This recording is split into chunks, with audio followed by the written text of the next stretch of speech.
Di dalam pembahasan terakhir kita membahas di dalam pembahasan tentang masalah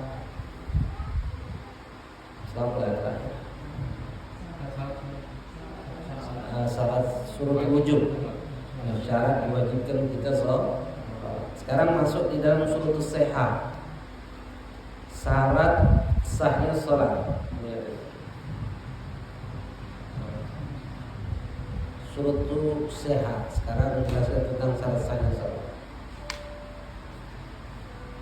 Yang pertama, surut sihah, syarat sahnya sholat itu adalah taharatul hadatsain, suci daripada dua hadas, baik itu hadas kecil ataupun hadas besar. Suci daripada dua hadas itu syarat sahnya sholat. Jadi artinya orang yang ketika hendak melakukan sholat dia harus suci. Yang junub dia wajib mandi wajib, yang hadas kecil dia harus wudu. Itu wajib. Surut sihah itu syarat sahnya sholat.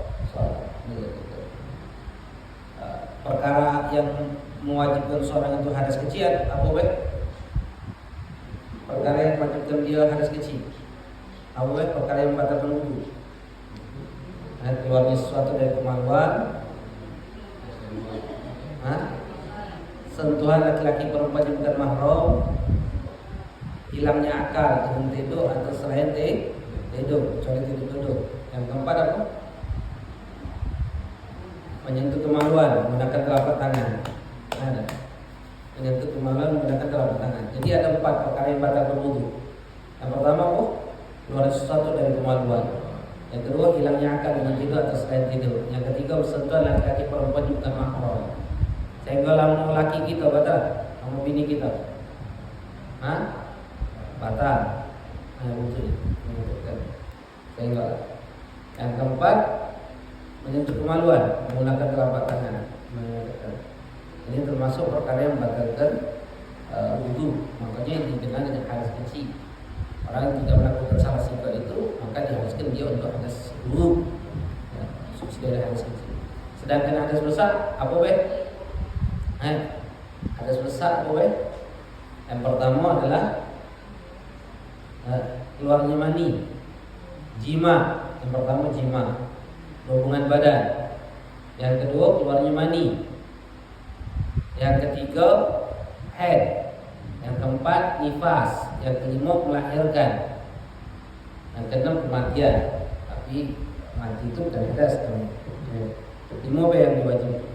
Dikategorikan hadas besar. Lima perkara tersebut dianggap hadas besar. Itu hadas besar. Jadi ada hadas kecil, ada hadas besar. Sedangkan syarat sahnya sholat suci daripada dua hadas tersebut. Artinya jika ada seorang dalam keadaan hadas, maka hukum sholatnya tidak sah.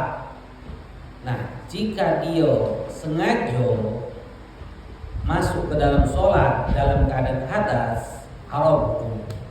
Karena dia memasuki ibadah yang rusak. Karena syarat sahnya sholat suci, kemudian dia dekati wudu, dia sholat, haram hukumnya. Kalau tidak sengaja, lupa, jika pertengahan sholat atau setelah sholat, hukumnya tidak sah sholatnya dan wajib diadah ulang lagi sholatnya. Dosa dah? Tidak dosa kata ulama. Kalau tidak sengaja. Tapi kalau sengaja, haram.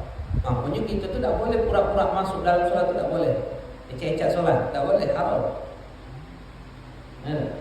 Ecek-ecek kita dalam sholat, itu tak boleh. Kenapa haram? Kenapa haram?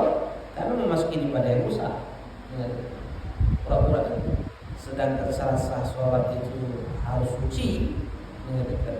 Dia pura-pura sholat. Misalnya contoh lagi yang kentut di tengah sholat. Lagi sholat di shop, kentut kita. Karena mak jingo wong kan, capek kita. Lanjut deh. Apa kami? Haram. Karena dia memasuki ibadah yang rusak. Tak boleh dia pura-pura. Itu yang dikatakan Allah.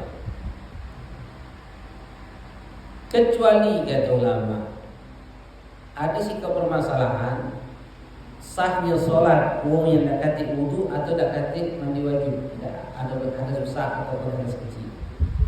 Sholatnya namanya fakir torel, orang yang tidak mempunyai dua kesucian. Jadi kan wong itu kalau orang yang tidak bisa wudu dia tayamum, tidak bisa tayamum tetap wajib sholat.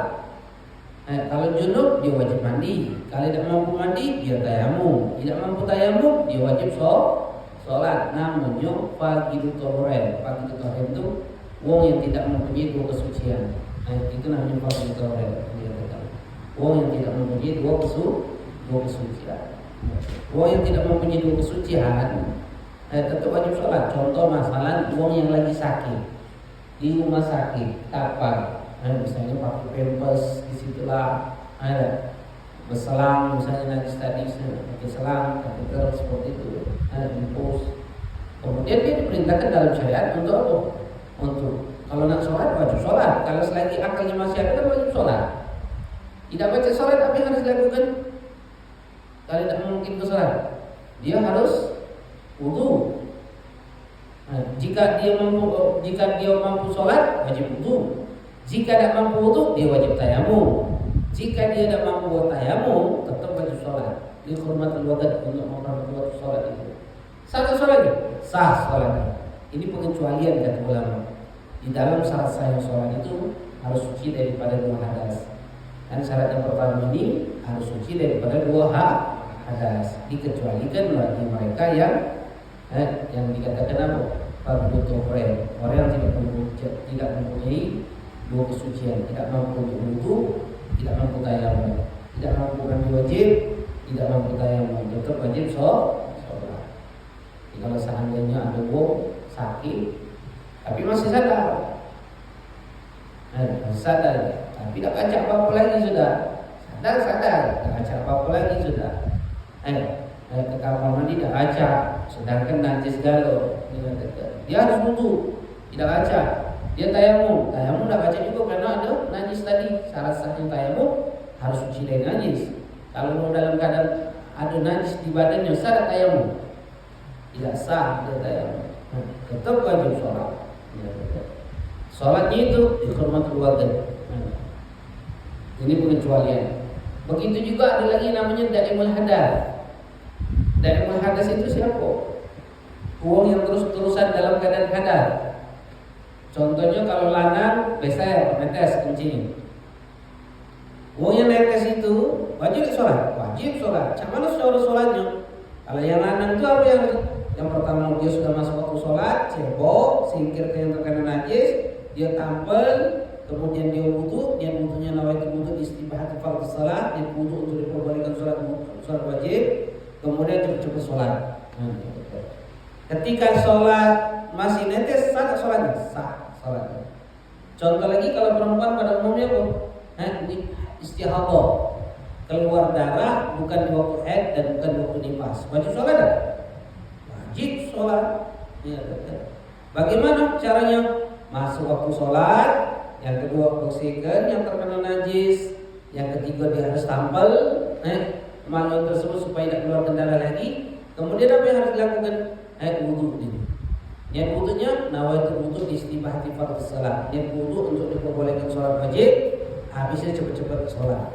Ketika sholat masih keluar darah haidnya, masih keluar darahnya tersebut, sah tak sholatnya? Sah sholatnya. Karena apa? Karena dia daimul hadas. Orang yang terus-menerus dalam keadaan hadas. Itu yang dikatakan ulama. Ini yang pertama, syarat sahnya sholat. Yang kedua, taharatu 'ani najasah, suci daripada najis. Najis yang tidak dimaafkan dalam syariat. Syarat sahnya sholat harus suci dari najis yang tidak dimaafkan dalam syariat. Beda kalau najis itu dimaafkan dalam syariat. Contohnya apa? Darah. Contohnya itu adalah darah. Darah itu najis tak? Najis. Kemudian kalau kita luka, kita buat sholat, sah sholat kita? Sah sholat kita. Kenapa? Darah itu najis yang dimaafkan dalam sholat.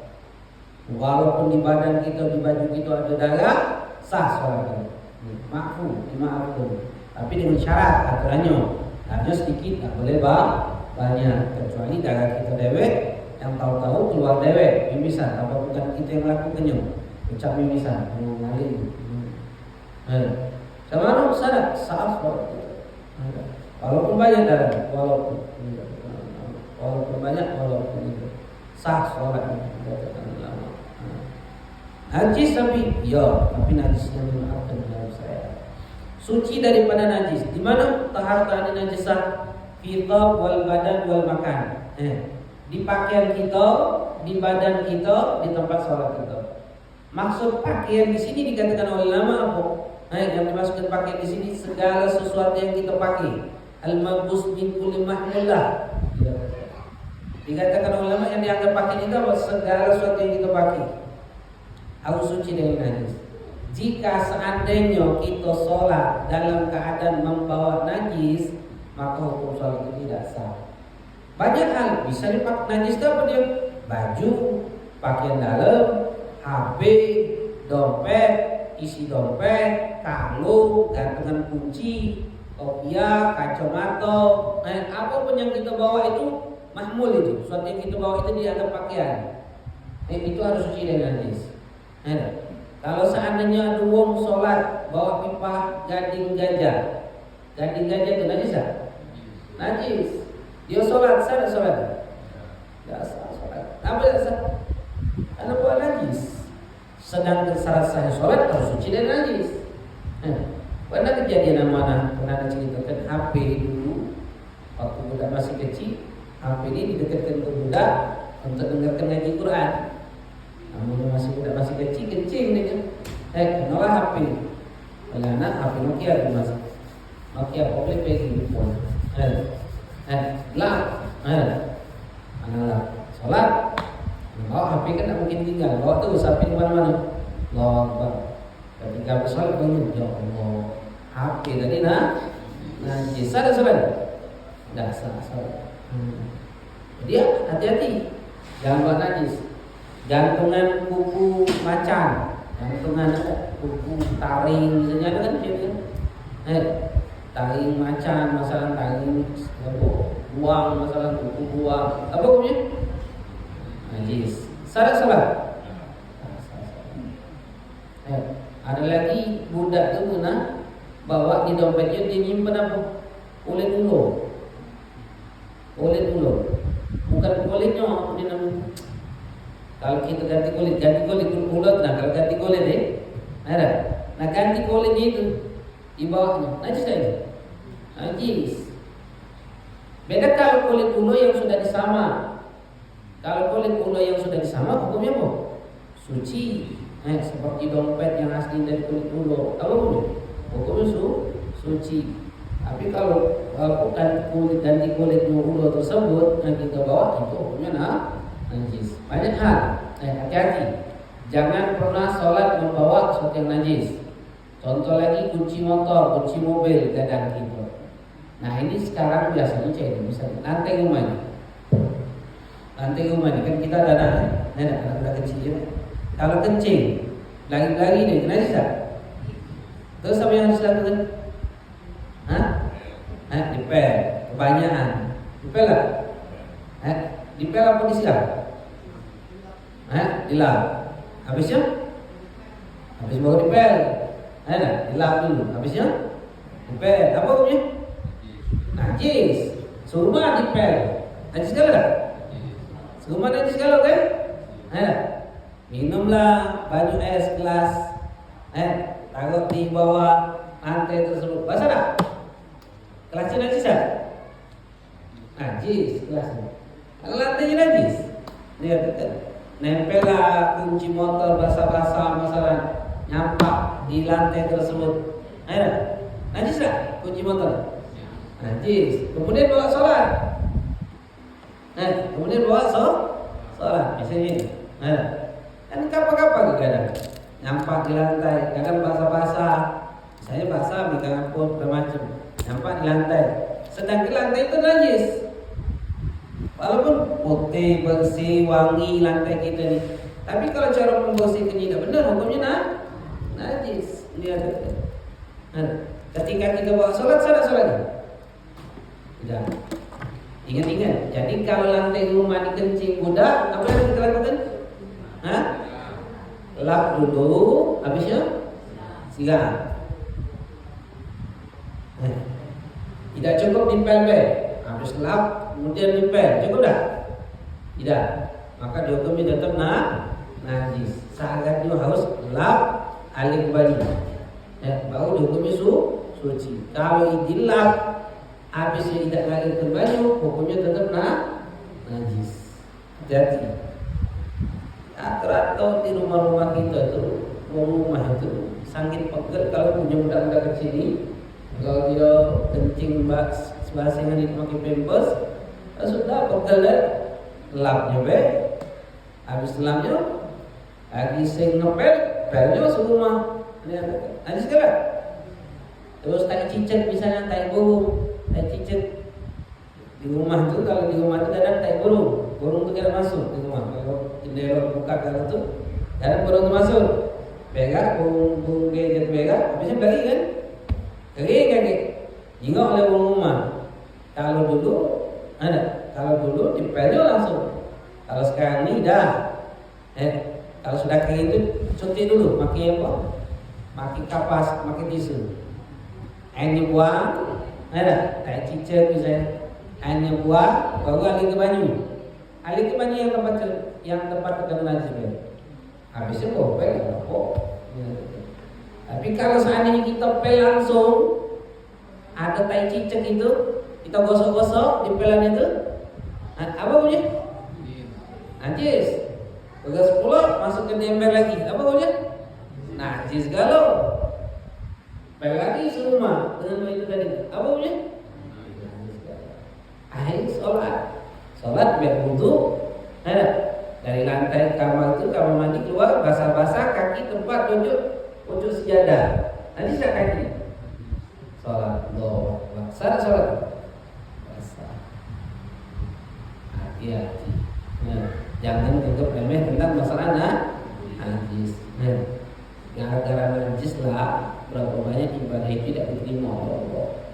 Makanya dalam satu riwayat hadis, ada gara-gara kencing ya Rasulullah, wong paling banyak dihadap di kuburan. Gara-gara kencing. Apa gara-gara kencing dia? Bukan. Cebok dia? Bukan. Ketika cebok tidak bersih, otomatis masih bawa najis. Ketika sholat rentetan ibadah dia, hukumnya tidak sah kalau nanti.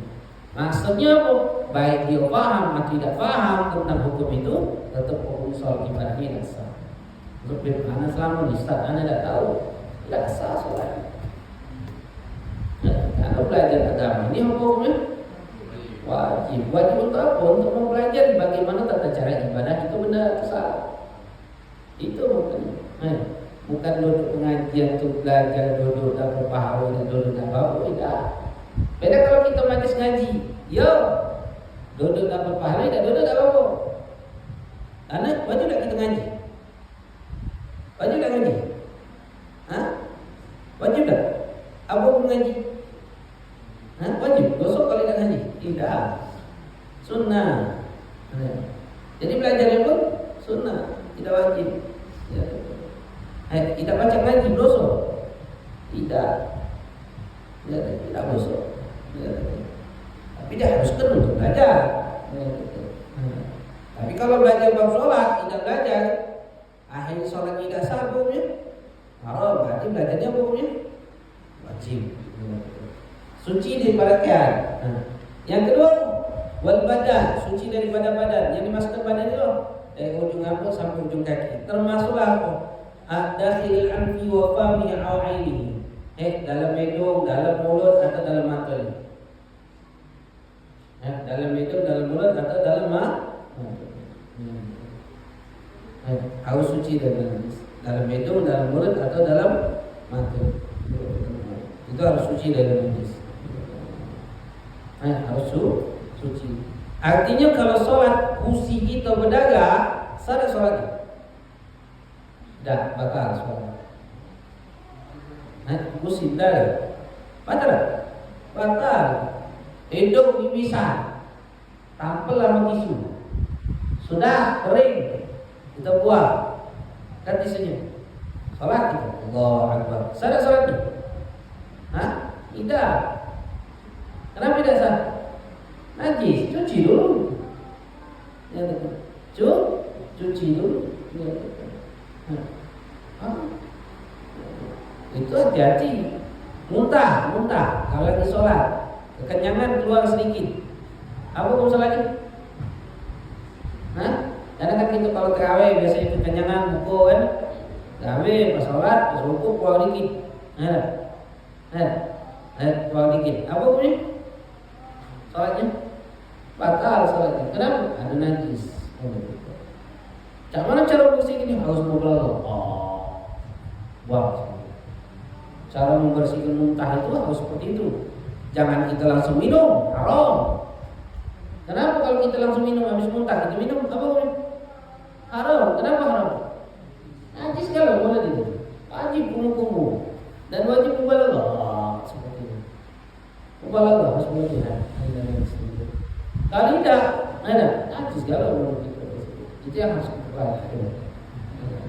Ketika mau suci daripada najis di mulut, hidung, di mata, kuping itu harus suci dari najis. Di badan kita harus suci dari najis. Wal makan dan tempat. Tempat ini apa? Mayulaki syai'an min badanihi al-malbusi. Tempat itu apa? Segala sesuatu yang bakal bertemu dengan badannya dan bertemu dengan segala sesuatu yang dia bawa harus suci dari najis.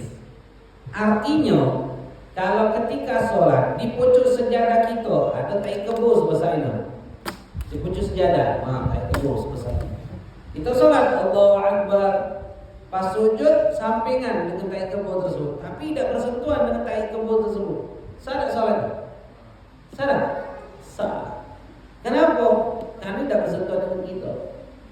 Tapi kalau bersentuhan dengan kita atau bersentuhan dengan sesuatu yang kita bawa, bersentuhan dengan baju, dengan syal, dengan mic kabelnya itu yang kita bawa, batal sholat. Makanya kalau sholat di masjid-masjid yang mic-nya dinyantel di sini, karena kan ada mic di masjid yang nyantel di sini. Kalau seandainya mic ini kita bawa lalu nempel kepada najis, kabel itu, maka hukum sholat tidak sah. Kenapa? Karena kita membawa sesuatu yang suci yang berhubungan dengan najis. Makanya kalau sholat karena kita meluk badan kita batal. Injak menggendong kita batal. Kenapa? Karena dia bawa kalau dia tidak bawa najis batal? Tidak. Jadi kalau dia tidak bawa najis, tidak bawa sholat. Tapi kalau dia bawa najis itu yang batal. Apalagi kalau budak misalnya pakai pampers, kemudian kita sholat dia meluk kita, dekat kepada kita, ninjak mukena kita, ninjak kaki kita, batal kalau sholat itu. Kenapa? Karena kita dianggap membawa sesuatu yang suci yang berhubungan dengan najis. Itu yang kedua. Ini yang kedua, suci daripada najis di pakaian, di badan, dan di tempat. Tempat itu segala sesuatu yang kita pakai jangan sentuh. Nah, kalau lagi sholat, ada bangki lalat masalah, ada bangki lalat, kita santai. Lagi sholat itu, batal sholat itu. Ada bangki lalat, lagi sholat, ada bangki lalat kita santai, batal sholat. Batal. Kenapa batal? Bersentuhan dengan najis. Ada tai cicak itu santai, batal. Kenapa? Karena bersentuhan dengan najis. Apapun sifatnya kalau sudah bersentuhan dengan najis batal. Apalagi ketika sholat. Ketika sholat tahu-tahu nyampak tai cicak di pundak kita, batal sholat. Batal. Langsung batal. Kecuali kata ulama di tempat yang kira-kira bisa kita singkirkan, misalnya sal. Sal gitu. Tahu-tahu nyampak di sal. Najis tadi itu nyampak di sal. Setelah nyampak di sal langsung kita singkir. Langsung kita singkirkan tanpa membawa, batal lah? Tidak. Singkirkan itu jangan kita angkat. Kalau kita angkat berarti kita mengangkat sesuatu yang suci yang berhubungan dengan najis, batal. tanpa mengangkat. Nah, cuman masuk ke tangan kita, singkir semuanya itu keluarkan. Kalau nyampak di sesuatu yang bisa kita singkir gitu. Kalau nyampak di baju sudah batal otomatis langsung. Ada nempel di baju sudah batal. Nyampak Ustaz. Cincang tadi nyampak Ustaz, nempel di baju gitu, tapi nyampak ke bawah. Pada batal. Kenapa batal? Karena kita bersentuhan langsung. Atau sesuatu yang kita bawa ini bersentuhan dengan najis langsung, maka batal. Ini yang kedua. Lalu yang ketiga adalah syatru aurat. Menutup aurat. Ini penting. Menutup aurat merupakan syarat sahnya salat. Satar aurat, menutup aurat. Yang dianggap satar, penutup itu ada dua syarat. Satir itu, penutup itu syaratnya dua. Yang pertama lahu jirim, ada penghalang. Penghalang itu seperti kain. Apapun sifatnya, cat. Itu ada penghalang. Yang kedua syaratnya syatrul lawn al-basyarah, menutupi warna kulit. Warna kulit itu tidak kejiwaan. Itu syarat satir. Baik laki-laki ataupun perempuan sama. Syarat satir itu yang pertama ada penghalang, yang kedua menutupi warna kulit. Itu syarat satir. Kalau laki-laki kan aurat di dalam surat ini usul sampai lutut. Jika dia di sugi musi, berendam, pakai celana dalam sempak ini, berendam sekali, banyak, kemudian sholat, salah sholat,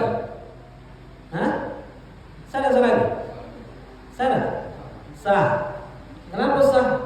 Syarat satir itu sudah ada. Apa syaratnya? Ada penghalang. Yang kedua menutupi warna kulit. Jadi kalau sholat salah. Sholat apa? Sholat jenazah. Sholat jenazah. Mayitnya di mana? Nampak? Sholat jenazah gaib kata ulama. Gaib. Boleh tak? Boleh. Allah. Ada juga bisa. Itu syaratnya kata Allah. Satir itu. Makanya kalau misalnya tinta rupanya misalnya, kan nutup warna kulit, tapi ada penghalang tak? Tak kata pacar menutup warna kulit, tapi ada penghalang tak? Tak kata. Begitu juga misalnya sewek terbuat dari plastik, plastik putih, bening. Ada tak penghalang? Tapi nutup warna kulit tak? Tidak. Makanya kalau seandainya kita pakai celana bolong karena rokok, atau sewek bolong karena rokok, dan bolongnya itu kejinguan warna kulit, dari jarak majlis takhutub kurang lebih kata ulama 3 dirham, kurang lebih 1,5 meter. Jinguan ada warna kulit. Kalau kejinguan warna kulit, maka pakai sewek itu, pakai celana itu hukum syarat tidak sah. Kenapa? Karena terbuka auratnya. Di dalam sholat menutup aurat dan di luar sholat itu beda, tidak sama definisinya, penjelasannya. Kalau menutup aurat di dalam sholat, definisinya ma yajibu syatru, sesuatu yang wajib ditutup. Selagi tertutup, dia dianggap sudah menutup aurat. Artinya apa? Jika terbuka, kelihatan atau tidak kelihatan, batal sholat. Itu menutup aurat. Jadi definisinya gini dalam sholat.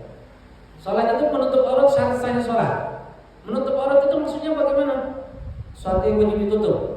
Jika terbuka, kelihatan atau tidak kelihatan, batal sholat. Contohnya apa? Masalah celananya bolong di belakang, di kamar gelap, sholat. Salah sholatnya?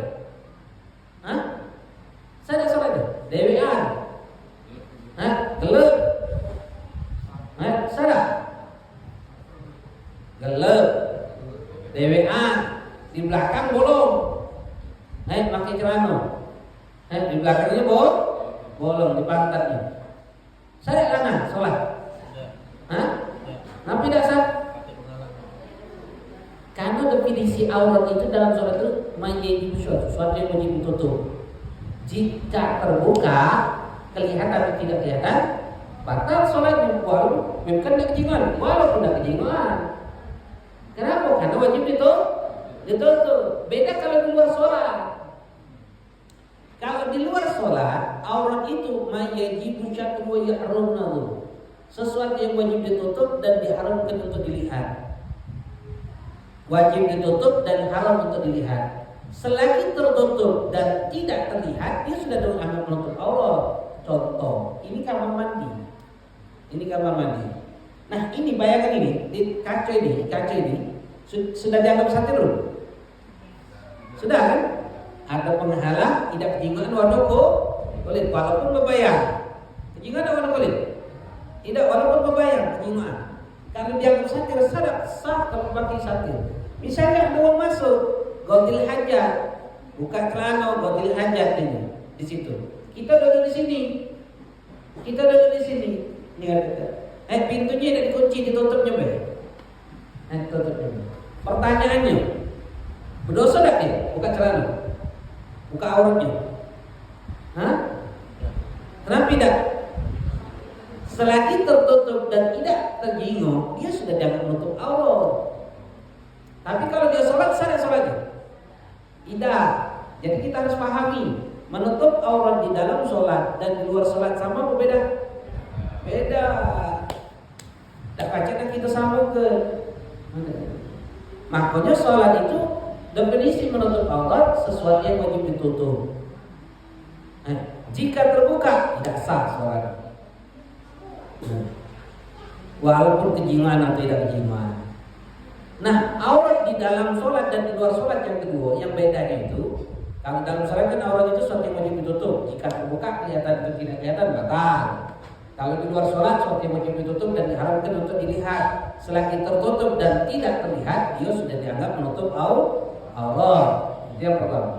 Yang kedua, aurat di dalam sholat itu dari mana? Aurat di dalam sholat itu dari atas dan dari samping, bukan dari bawah. Aurat dalam sholat. Kalau di luar sholat, aurat itu dari mana? Atas, samping, bawah itu aurat galau. Contoh, kita lanang. Aurat kita dari mana? Pusat sampai lutut. Jika kita sholat bersewek di pucuk garang, itu ada garang. Garang itu teras. Teras yang pinggir-pinggir sungai yang papan itu agak renggang-renggang.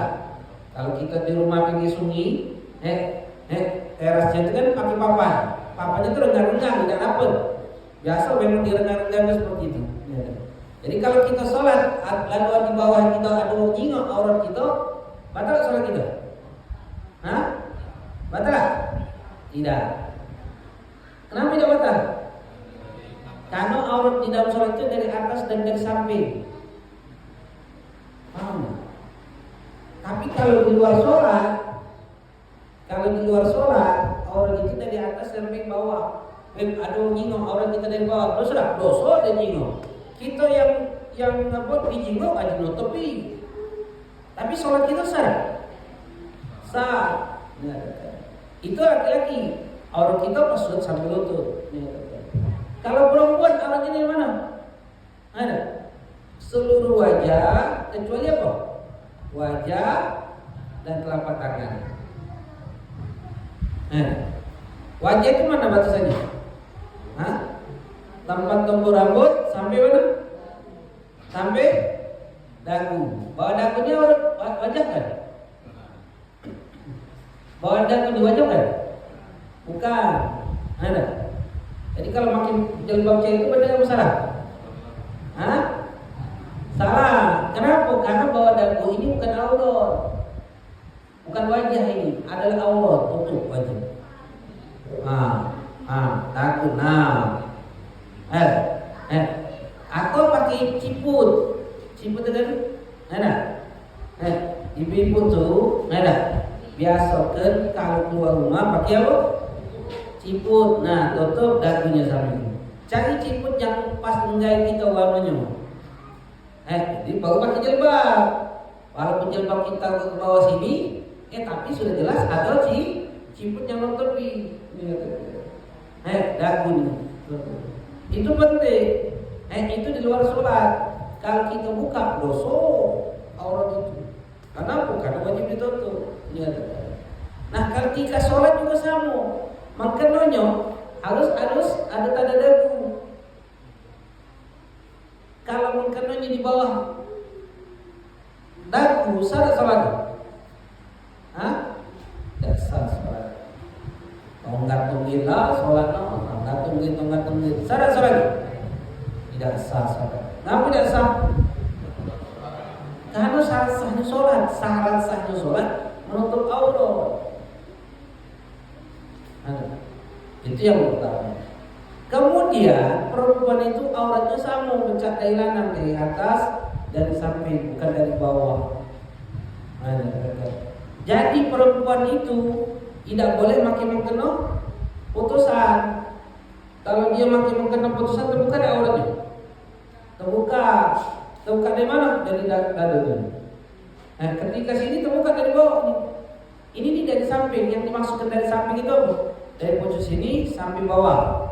Kaki itu antara aurat ini adalah samping galon. Nah, dari pojok, dari samping, dari bawah itu dianggap dari samping. Jika terbuka tidak sah sholatnya. Pernah kita bahas aurat itu. Contohnya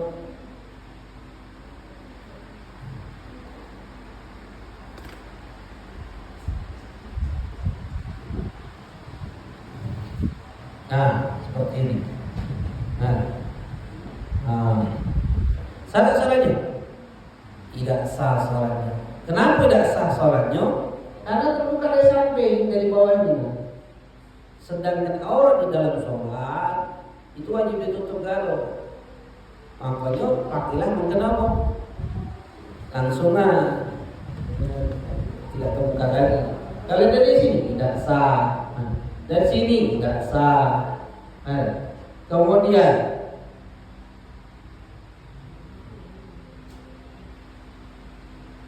kaki. Nah, dari sini mengkena putusan tidak sah juga. Beda kalau seandainya seperti ini tadi itu. Nah, ibu-ibu bercelana, ada bajunya dimasukkan jadi celana, pakai kaos kaki, celananya dimasukkan ke dalam kaos kaki, ada pakai jilbab, bawa pakai baju atau pakai baju jilbabnya dimasukkan ke dalam baju. Habisnya pakai sarung tangan atau kebet di sini. Atau misalnya pakai baju renang, nyelam yang kejunuhan gayanya kan, kalau nyelam dengan perempuan, salah sholatnya? Salah, karena tidak syaratkan kita itu perempuan lanang tidak syaratkan kalau betina itu harus pakai mengkeno, tidak syarat. Lanang itu harus pakai sewet, tidak syarat. Yang syarat sahnya itu bukan pakai mengkeno, syarat sahnya sholat itu adalah menutupi aurat. Itu syarat. Jadi kalau perempuan pakai legging, pakai baju ketat itu, kemudian jilbabnya pakai ciput dimasukkan ke dalam sini. Legging tadi pakai kaos kaki misalnya, ketat. Kemudian sholat, salah sholatnya. Kenapa salah sholatnya? Karena menutup aurat. Syarat sahnya sholat itu menutup aurat. Makanya perbaiki sholat itu. Karena banyak sekali perempuan itu anggap remeh tentang masalah menutup aurat, dagu, kejingoan, akhirnya sholatnya tidak sah. Jadi penting itu banyaknya. Yang lanang, pakai baju kaos, sewet bawa buset atau celana bawa buset, pakai baju kaos, bajunya terbuka di sini masalah. Ketika rukuk terbuka tadi, terbuka Sekarang lo Ustaz ada. Ketika rokok batal sholatnya. Kenapa batal? Karena terbuka dari bocor. Belum lagi belakang juga yang terbuka ketika sujud. Banyak kan? Dia sholat, Masya Allah, di Jumatan ada. Padahal itu menyebabkan sholatnya tidak sah. Dan itu sangat-sangat banyak. Yang kayak itu sangat banyak. Angkotnya perhatikan. Menutup aurat. Nanti kita bahas lagi. Ada batasan-batasan dalam aurat. Kemudian yang keempat, istiqbalul kiblat, menghadap arah kiblat. Li'ainiha yaqinan fil qurbi. Menghadap arah kiblat.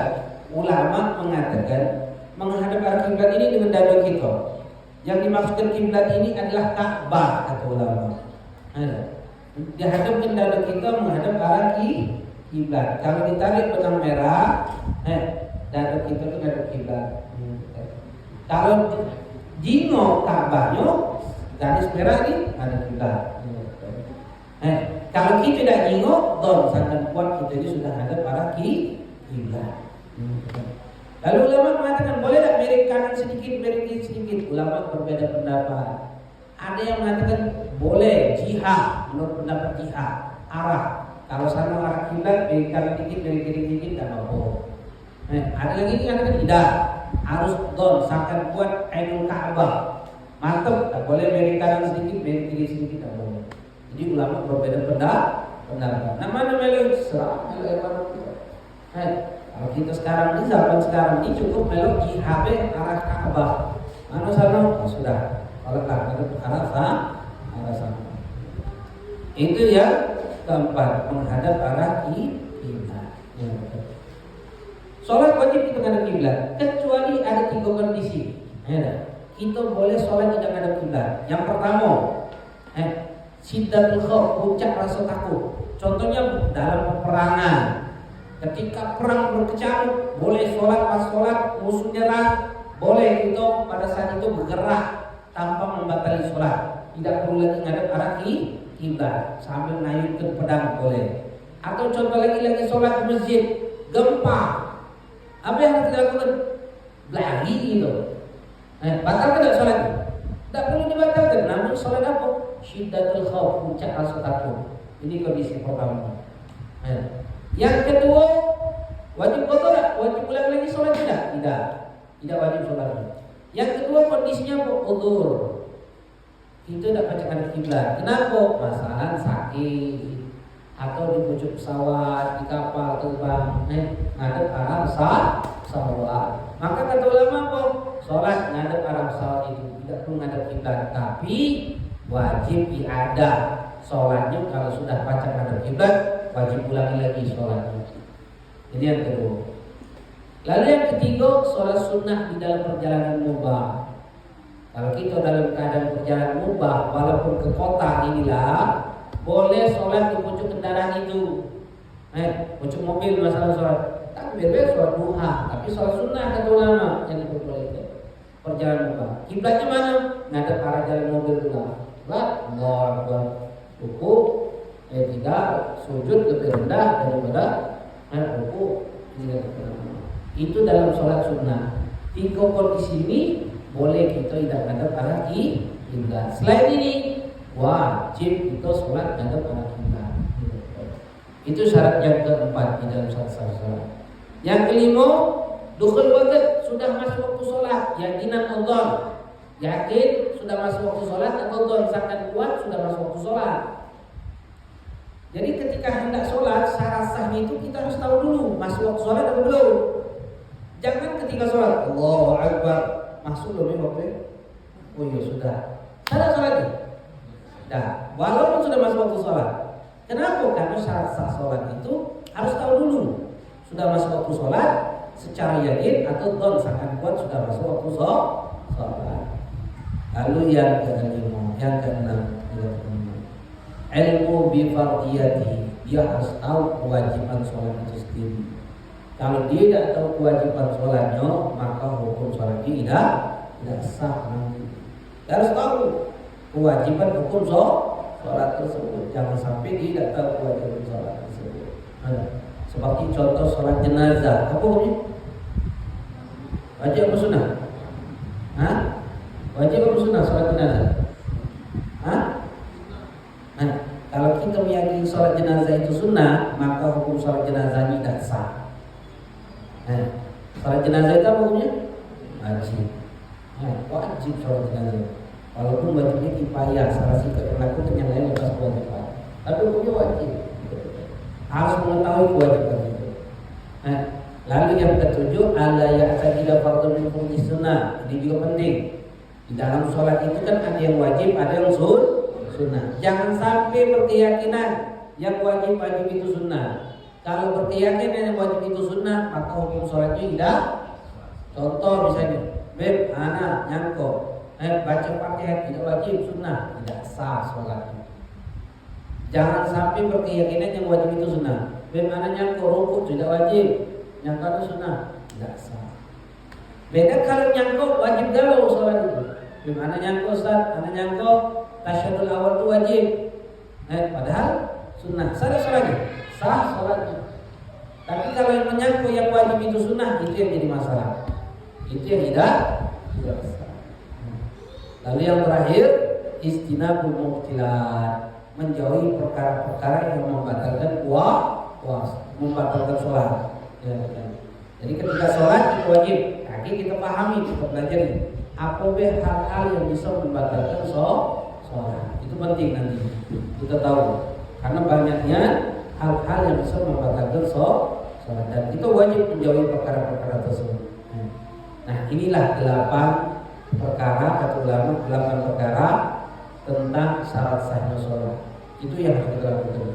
Yang pertama tadi harus suci dari 2 hadas, baik itu hadas kecil dan hadas besar. Yang kedua tadi adalah taharah najis, suci daripada najis. Yang ketiga tadi menutup aurat. Yang keempat menghadap kiblat. Yang kelima sudah mengetahui masuk waktu sholat. Yang keenam harus menutup kewajibannya. Yang ketujuh jangan sampai berkeyakinan yang wajib itu sunnah. Yang kedelapan adalah menjauhi perkara-perkara yang membatalkan sholat. 8 perkara ini adalah hal-hal yang menjadikan syarat sahnya sholat. Jika memenuhi ini, baru sah sholatnya. Tidak memenuhi ini, tidak sah sholat. Wallahu a'lam bishawab. Ada yang kita bahas. Tadi kalau seandainya kita kan biasanya kan habis mandi ini khususnya maghrib tuh. Kadang balik pegawai pas mendekati maghrib. Kita mandi dulu kita mandi ini, selesai mandi ini ambil wudu langsung dalam posisi kita inilah belum mengenakan pakaian. Nah, jadi terkait dengan bagian luar ini bukan bagian telapak tangan kemaluan kita itu jangan mempunyai. Jadi termasuk perkara yang membatalkan wudu adalah menyentuh kemaluan menggunakan telapak tangan, batin dari telapak tangan, batinnya beda. Ini yang nempel beda. Nah, pinggiran sini tidak batal. Jadi kalau yang dipegang itu apa? Cuma apa? Bagian laki-laki dakarnya, kemudian farjinya, kemudian anusnya be. Itu yang batal kalau kita pegang. Dakarnya be, farjinya be, atau anusnya be. Menggunakan apa? Telapak tangan. Tapi kalau seandainya yang seperti ini tidak batal. Sengaja tidak sengaja tersenggol, batal. Kemudian wudu dalam keadaan telanjang, tidak berpakaian, sah be. Karena tidak disyaratkan ketika wudu kita harus berpakaian. Seperti contohnya setelah mandi, lagi mandi sampai habis selesai mandi kita langsung wudu. Boleh, ada masalah. Ada ini? Silakan. Kasus lalu tadi. Ya. Misalnya HP. Ya. Cacing udah. Ya. Apakah dilap dari cukup atau disiram? Ya. Kasus seperti yang anak lakukan tadi. Dulu kena HP anak, kena kencing kuda. Jadi kan kena HP, kena kencing kan. Jadi lape. Kemudian kita bawa sholat. Sadar sholat. Sah. Kenapa? Karena HP-nya najis. Akhirnya oleh syarat mesti kena najis harus syaratnya apa? Harus ngalih ke baju. Jadi uji wong tuh buka dulu baterainya, mana? Buka dulu baterainya nasiga, mana? Nasiga mungkin kalau belakang kulkas kalau belakang kulkas dia cepet, dan kalau belakang kulkas sudah kering, yakin kering, nah pasangnya lagi ternyata tidak hidup rusak. Bawa kipi yang mana ini bawa kipi ya. Ditanya udah kipi dengan apa Ustaz? Nggak baju, apa baju senyampang? Tidak, ada sigam, ada najis budak. Jadi ada sigam, oh Ustaz, apa Ustaz sigam katanya? Nah, jangan nanti tidak tahu juga. Nah, mana cara nyuci ini? Lap besar. Oh, mana boleh? Cara mensucikan najis harus ngali ke baju. Tak mau dah kau itu sudah. Cara menghilangkan najis itu harus ngali ke baju. Tak baca cukup hilap dengan kain basah. Baik itu najis kalau itu. Itu yang harus kita lakukan. Ada ide? Sekarang. Ya.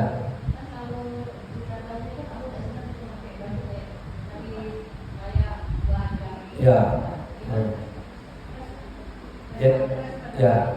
Jadi kalau kita bahas tentang syarat sahnya syarat sholatnya, pakai legging, ya, pakai baju ketat-ketat, terus jilbabnya dimasukkan atau pakai baju genang itu, baju nyelam itu. Kalau kita bahas tentang syarat sholatnya, di mana? BLB di rumah B jangan keluar. Kalau keluar buat hal lagi, jangan kena sholat. Anda sholat itu tidak boleh kayak itu. Kalau keluar rumah kita harus rapi-rapi. Tapi kalau kita bahas tentang bab sholatnya, syarat sholatnya. Tapi kalau kita keluar pakai itu, tidak boleh. Rapi-rapi, jangan membuka aurat. Bukan tertutup. Tapi itu membentuk lengan tubuh, itu yang akan menimbulkan fitnah. Makanya perempuan itu kalau pakai baju lebar-lebar, jangan ketat, jangan membentuk pakaian yang membentuk lengan tubuh, karena itu akan menimbulkan syahwat. Orang yang syahwat gara-gara dia berdosa. Hati-hati, apalagi kaki selfie pula, lagi di mana? Lagi di pantai, pakai baju. Oh, ini pas memang pantas Ustaz, kan baju di pantai itu kan harusnya siapa yang pantas siapa? Ada kan kalau berpikir kalau di pantai itu memang bajunya harus baju genang, wajar gitu. Kan di pantai, siapa yang menghukum seperti itu wajar itu siapa? Doktrin orang kafir. Sedangkan muslimah tidak boleh nak dia di pantai, nak dia di tempat rumah. Nak di mana beda boleh? Kecuali dia di dalam rumah, di kamar dia. Itu baru boleh. Ustaz pakai di pantai kan tidak boleh, walaupun di pantai. Aturan siapa itu? Nak kalau kita nak ada aturan orang kafir, itu kan aturan siapa? Orang kafir untuk mengatur seperti itu. Akhirnya kita ini terpelok-pelok dengan aturan itu. Itu yang setelah kita. Ada lagi pula bahasanya sekarang ni apa? Baju renang syar'i. Wow. Benar tak itu? Ada kan baju renang syar'i? Benar atau salah itu? Salah, ganti baju renang syar'i itu. Mana ada baju renang syar'i? Jadi muslimah tu kalau nak berenang tu, pakailah baju renang syar'i itu. Mana ada baju renang syar'i itu? Itu gabungan kafir untuk merusak akidah umat Islam. Karena apa? Karena generasi kita ni kuncinya apa? Islam ini perempuannya. Kenapa? Ibunya. Kalau ibunya rusak, maka otomatis anaknya rusak. Pasti saudara. Dan orang kafir itu nak rusak Islam itu dengan cara apa?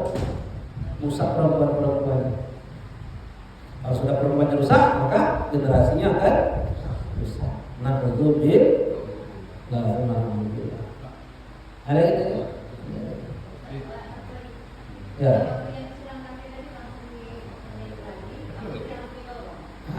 Jadi kalau seandainya najis tadi, karena tai burung misalnya, lapi airnya baik dulu. Jangan pas jika masih ada tainya, golong tai di situ, najis galau. Lapi dulu airnya, buat tempat yang terkena sedikit begitu sekali. Dah, maka baginya pokoknya suci tapi tidak dapat mensucikan. Nak kita biar ke boleh, nak kita pel habis itu tak apa-apa. Nah, tapi bajunya sudah suci. Ada yang tanya?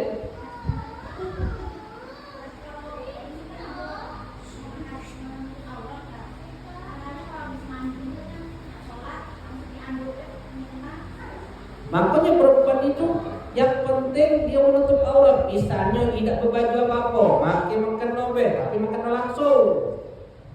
Bukan yang putusan, makan langsung. Tidak berbaju, tidak apa-apa, salah sholat, salah, tidak ada masalah. Ya, tidak ada dosa, tetap ada. Tapi bagusnya Rasulullah SAW itu mengatakan dalam suatu riwayat hadis, ketika hendak sholat kata Rasulullah, yusannu an yalbasa ahsana thiyabi wa yuhfadhu ma'a dzalika ala ma yatajamma bihi adatan wa yu'aqqal min ithnain. Kata ulama, disunnahkan untuk ketika kita sholat hendaklah kita pakai baju yang bagus, dan diperintahkan untuk kita menjaga di dalam pakaian itu untuk yang terbaik, yang terjamal lebih, pakaian yang bagus. Walaupun lebih dari 2 pakaian. Makanya sunnah kalau kita kemana-mana itu nak sholat harus lebih pakai 2 pakaian. Macam kita sekarang nih, kalau sering pakai gamis, pakai kaos dalam, pakai sewek, pakai celana. Ini sunnah. Melebihi 2 lapis ini sunnah.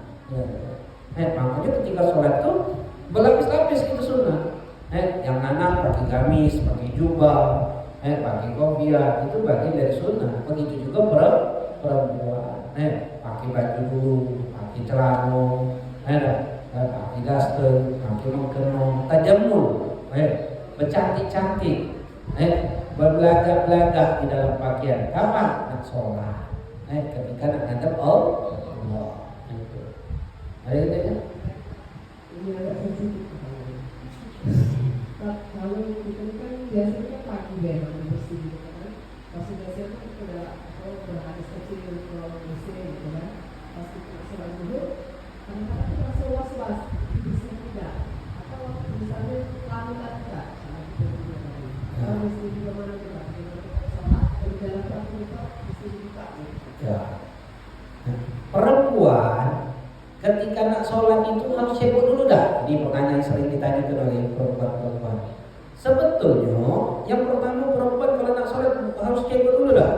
Kalau ustazah itu mengharuskan, kalau ngelamu tuh mengharuskan. Kalau betina nak sholat, ya cebok dulu baru sholat dulu. Jino kata ulama, kalau seandainya kering tidak keluar keputihan, tidak keluar keputihan pada umumnya, kalau kering-kering, ya langsung berwudu, tak perlu lagi untuk cebok lagi. Tapi kalau keputihan otomatis najis kakinya, makanya wajib cebok dulu baru sholat. Makanya perempuan-perempuan itu kalau nak sholat tuh, kalau dia nak bepergian dia harus siap repot. Makanya siap-siap, bawa celana lagi, bawa ganti, bawa sarung, jangan dia nak sampai kanan kanan ini baca pakai baju inilah kemana sholat dengan pakai baju inilah, belum tentu perempuan.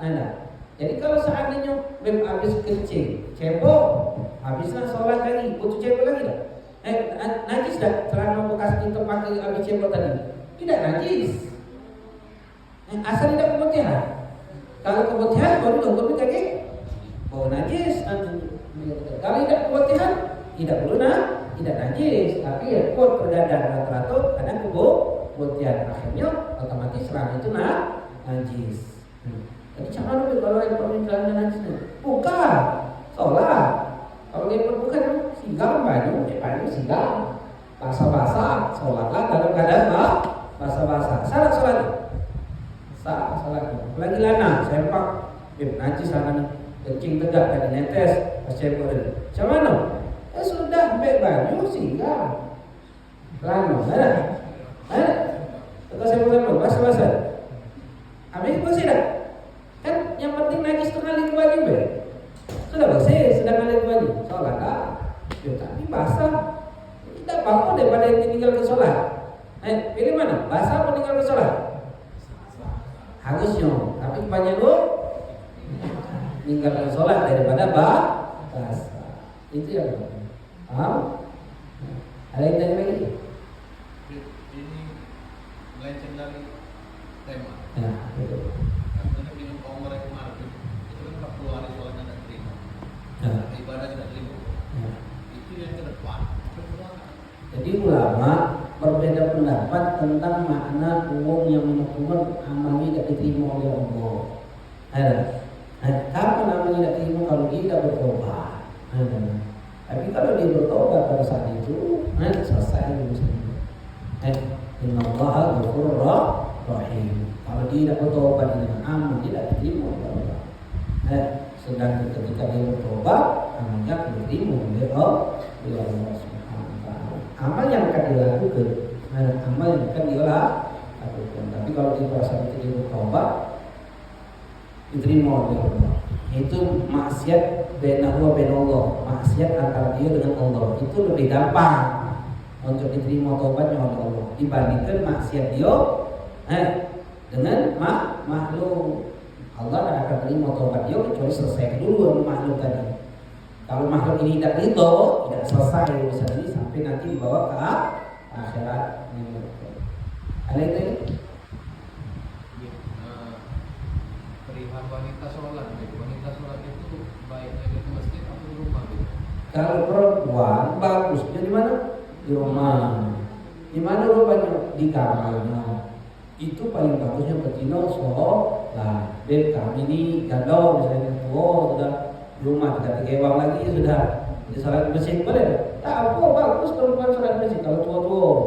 Tapi pakaiannya ada harus pakaian biasa tidak salah wangi-wangian, terus nutup aurat. Penting nutup aurat nih, jangan makin mengenal di rumah. Kalau sudah makin mengenal di rumah, ibu-ibu singa menjingau ini ke masjid apa? Mengenal nih, diangkatnya sampai ke betis-betis.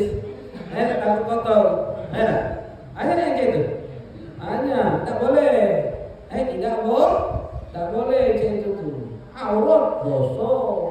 Betul? Dosa. Ada yang tadi? Hati Wallahu a'lam bishawab. Bismillahirrahmanirrahim.